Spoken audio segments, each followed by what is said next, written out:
Hi everyone, Jon Friedberg here with another episode of Stacking Chips, your strategy source for the 2007 World Series of Poker, the Bellagio Cup, and the dozens of other events going on right here in lovely Las Vegas.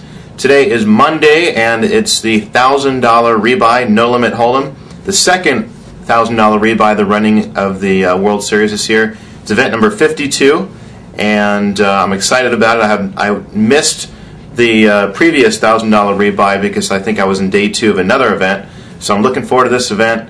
They usually get pretty big prize pools for these $1,000 rebuys without such a huge field. So, and they also, of course, they play a very deep stack because there's so many added chips in play from all the rebuys and add-ons, etc. So, for my guest today, I brought on a very special guest. He, in my opinion, is one of the best rebuy players out there. He certainly is probably the best, if not the top 3 in the online rebuys, and he has a very successful track record in the live rebuys as well. He finished 5th in this year's $1,000 rebuy in the World Series, and he also finished 5th in 05 in the $1,000 rebuy that they ran there. So that's it. Let's get him on the show. He plays in the online name under Shaniac. Ladies and gentlemen, Shane Schleger. Shane, thanks for coming on the show, man. Thanks for having me. Glad to have you here. Appreciate being here. So, in my world, you are the rebuy king. You own these tournaments. You kick ass on the online rebuys. You have a great track record in the World Series rebuys and live events here.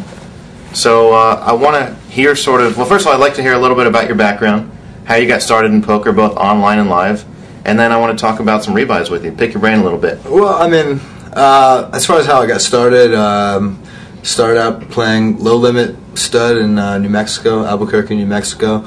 Didn't really get with poker. Every step of my learning curve in poker has been a struggle, and just sort of had to keep my head down and try to learn the game from scratch each time.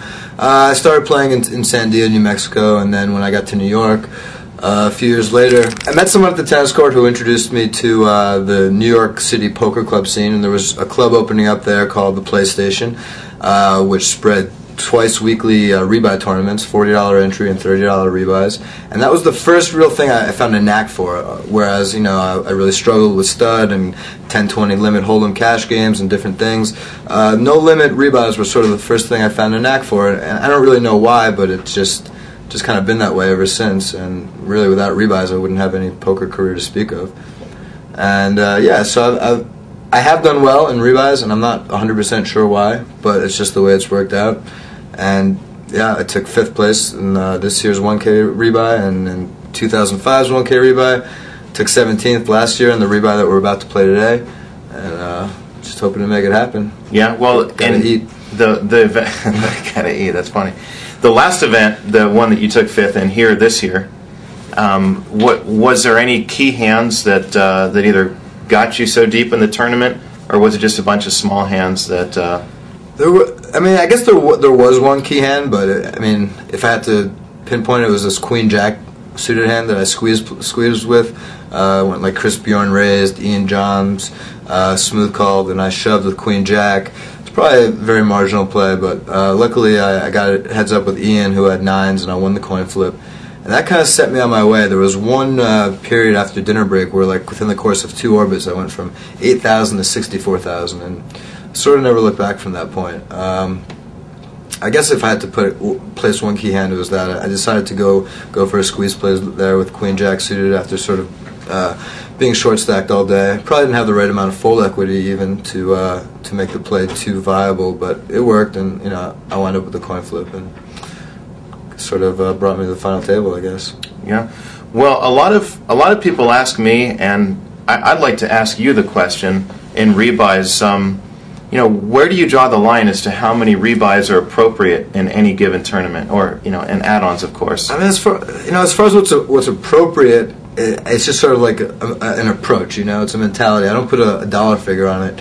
I think what's ideal is to be in for the minimum / maximum, however you want to look at it. Like today, we get to rebuy right away and do a double add-on. So being in for 4 total buy-ins is totally appropriate. That's, I think, what you should look at as your minimum. I mean, I guess a better question is when does it become inappropriate? And I don't know. I've never gone off for actually, I've never gone off for more than 13 or 14 buy-ins in a rebuy, in a live rebuy, and I guess that's about where it starts to feel a little bit excessive. But on the other hand, once you're in so deep, it seems like it's inappropriate to leave the tournament. It seems absurd, if you're in for too many rebuys to then bail out of the tournament when. Right. It's a double-edged sword. If indeed, the more rebuys you have, the more committed you are to trying to get your money back to some degree. And the harder it is actually to be playing your proper game, because you're usually going to be a little tilted. No one really wants to be in for 15 or 16 buy-ins or more. Maybe Negreanu enjoys it, but the reality is that there's the conflict. Actually, it's like the more you're in, the harder it is to then get it back. But the more committed you are to try to get it back. So, but the worse you're playing, again, the harder. But then you have to But then that's about being a poker player and adjusting and pulling out of it. I was in this last one for 7,000, which is a little bit much. I was hoping to be in for under 5, and it's just shit happens. It's I get in with a draw, or you get in with a better hand, or get in with the worse hand. It's so easy to just pump a couple extra buy-ins in there and then find yourself on tilt. So yeah, what my goal is to keep it down to 4 total rebuys in a tournament like this, but I'm not going to stress if I go over. Mm-hmm. Well, one of a couple of the great things about these rebuy tournaments is the better players who, of course, have discipline and have a game as far as poker skills. They have such an advantage because you get a lot of these other folks who are in the tournaments for 10, 15 buy-ins when you're only in for maybe 5, 6, 7 buy-ins. So there's a big overlay in terms of the prize money. In addition to that, because of all the rebuys and add-ons, it becomes a very deep stack tournament. Well, there's two things that go on. Actually, Phil Hellmuth was talking about it at the table when we were playing the rebuy together. On the one hand, you have the people who are pumping money into the prize pool and creating that overlay. On the other hand, you have people who are trying to do it with one bullet. So already you're talking about one sort of tier of player who is almost definitely, not almost 100% of the time going to be there for level 3 with a big stack. That's guys like you and me who are prepared, or Hellmuth, anyone who's prepared to be there, play poker, rebuy, and be there in hour 3. And then you've got all these people who are taking one bullet shots, playing it just like it's a $1,000 tournament. And a couple of them, might come through with it with chips, and it might be good. But for the most part, we're going to see, maybe 25, 35% of the field whittled down before, some of us even consider the game to have begun. So that's a huge advantage right there. It's that, there's just this whittling out process during the rebuy period. And then we get to play deep stack poker with a shorter field, even if it's a more savvy field, I guess. That's what we're saying. It's still more comfortable for me personally just to be there with fewer players. The field's thinned down a little bit, got a little more chips to work with. You're in your groove a little bit.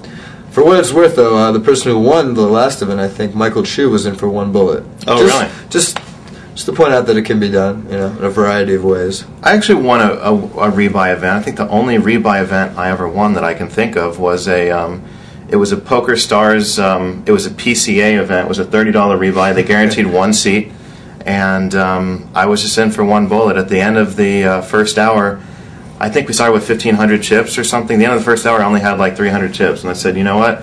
The hell with this. I'm not going to rebuy. I'm not going to add on.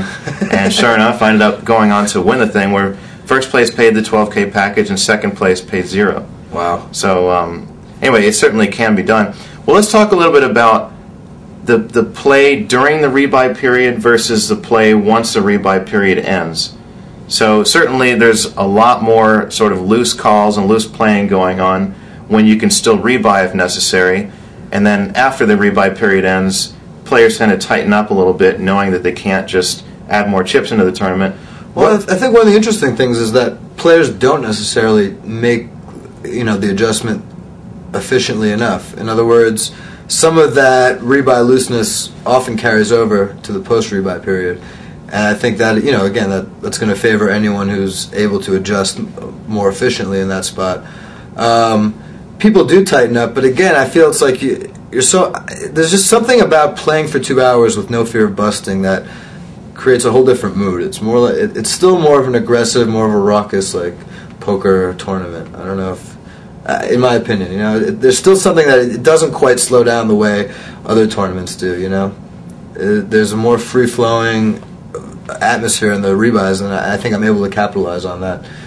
People maybe still are a little bit too loose after the rebuy period. Is that just from sort of having their heads programmed to be playing loose and they just don't adjust well enough? I think something like that. You get in the groove, you get in the rhythm of gambling, which is what the first 2 hours of the rebuy period are for. And you get back and you might consciously know that you're not supposed to gamble as much, but being able to actually shift out of that rhythm is much harder than just acknowledging it. You have to have experience and practice being able to shift in and out of different gears. You play the $100 rebuy on Stars regularly. I think you still play the $10 rebuys and some of the other ones as well, 50s and not as often, but I would. I mean, I enjoy those tournaments. So how do you now this is a $1,000 rebuy. Do you play differently in the rebuys when there's so much more money at stakes than you would in, say, a $100 rebuy? Well, I mean, I definitely don't have the bankroll or the backing to go off for 20, 30 buy-ins. So, whereas online I can usually get away with that once in a while because the money's in the account. So it's like obviously you can only play as many chips as you have in your pocket. I'm not trying to go off for that reason. And it is it's 10 times more money than a 100 rebuy. But at the same time, I mean, there are really just some unavoidable gambles, and I'm not trying to avoid them either during the rebuy period. You get a lot fewer hands in 2 hours of live play also, so I'm not trying to go off for a lot of money, but I'm also not trying to avoid gambles. It's just walking that fine line that all rebuys are, really. So some people in the online tournaments, they literally go all in every single hand in the rebuy period. I don't think anyone believes that's the correct way to go about it anymore. I think people do that for fun or for release or because maybe going off for $2,000 once in a while if you're a really good rebuy player isn't that hard to overcome. But when you see guys like Sorrell or I've done it, people go all in every hand during the rebuy period. I'd like to hear someone argue how that's really going to increase your expectation in the long run. I mean, it's fun to build a big stack, but the truth is my chances of winning a $100 rebuy on PokerStars probably about the same whether I have 8,000 or 28,000 in that 75-150 level. So you really have to keep that in mind. I mean, no matter what you do during the first rebuy period, the first rebuy levels, you're going to have to play an entire tournament, and people are going to catch up to you. And in a tournament, chips are worth less. So it's just I don't think it's actually a viable strategy to go all in every hand. If you're in that mood and you want to try to build up big chips, go for it. But I don't think it's maximizing your profit in the long term. I would agree with that. So how's the rest of the World Series going for you? It's been a little hectic, man. It's just trying to keep my head screwed on straight. I haven't played too many events, and even still, it just feels like just hectic. Just trying to get from place to place and see all the people I want to see, do all the things I want to do. There's 2 more events coming up. Today's rebuy and then the main event. And then I'm looking forward to the bike tournament. Yeah. Kind of just big wheels keep on turning. I'm looking forward to a nice month off before the bike tournament myself. Oh, there's that too, yeah. But first, let's try to win the main event or something. All right. Well, Shane, thanks for coming on the show, man. Thanks Again, for having it was me, great John. to have you here. Appreciate all your insight and strategy advice on rebuys. Hopefully, I'm going to take some of that knowledge and beat you heads up in this thing. All right. Well, that's it for today's episode of Stacking Chips. Make sure to tune in tomorrow and every day throughout the World Series for more strategy talk, discussion, interviews, and more right here on Card Player TV. And keep those emails coming in to stackingchips@cardplayer.com. From Jon Poker Trip Friedberg and Shane Schleger, we're out of here. Good luck, and I'll see you guys tomorrow.